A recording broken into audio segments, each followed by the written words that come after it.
So my name's Viv Leech and I'm a registered nurse but currently working in the education department as a education and training facilitator. So yes, 40 years in NHS, that's a long time, and there have been a lot of changes. When I started it certainly was very different. I started here in 1981.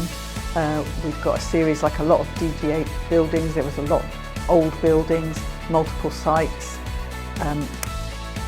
lots of basic equipment, so we took all of our blood pressures manually. So very excited when the introduction of electronic blood pressure machines was introduced. Our beds were all manually operated as well. So there's been lots of changes over the years, lots of things to be proud of and how the service has developed.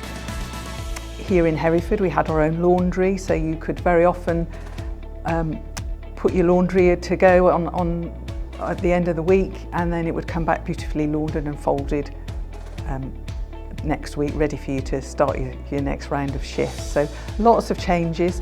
I think there were pressures on staff then. I think the pressures today are very different. You know, we've moved on a lot. With the size of the city has grown greatly, and the hospital has only grown minimally in relation to that. So the pressures are great at the moment, but I think everyone does a fantastic job. And you know, over 40 years, as I say, we've seen a huge amount of changes. So when I started, my first post was in A&E, which was over at the General Hospital, and this was well before air ambulance was established. So very often major trauma would come to us to be stabilised and then transferred out, and generally what we did then was transfer out by ambulance with a nurse from the department, and very often a doctor if that was needed as well. On the odd occasion where we felt this patient wouldn't manage that journey, we did used to manage to source a helicopter locally, which would arrive. It was just a basic helicopter stripped out. We would then have to meet it at a landing point somewhere near the hospital, and a nurse and either an anaesthetist or a doctor would get in with the patient, and we would transfer across to I think I did one of these transfers to Birmingham.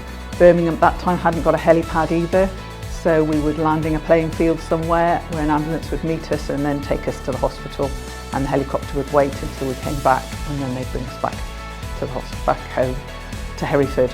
So very different from now, and you know, times have moved on greatly. But yes, that's one of my anecdotes from the past. We weren't really allowed to say at the time, but I think you can guess. So I actually started my training here in Hereford, and I think my greatest achievement would be that completing my training and going on to be a registered nurse, because that was the start of my journey and my career through the hospital, really, in various departments, and through which you know, I've had many achievements really. I think one thing the NHS is very good at is developing their staff, and that there's always the opportunity to develop if you want to within that area that you're working in. So yes, I would say that would be my first and main achievement, which led on to many others after that. So the NHS continually fights its corner. It continually fights to keep going and do the best that it can and continually develop.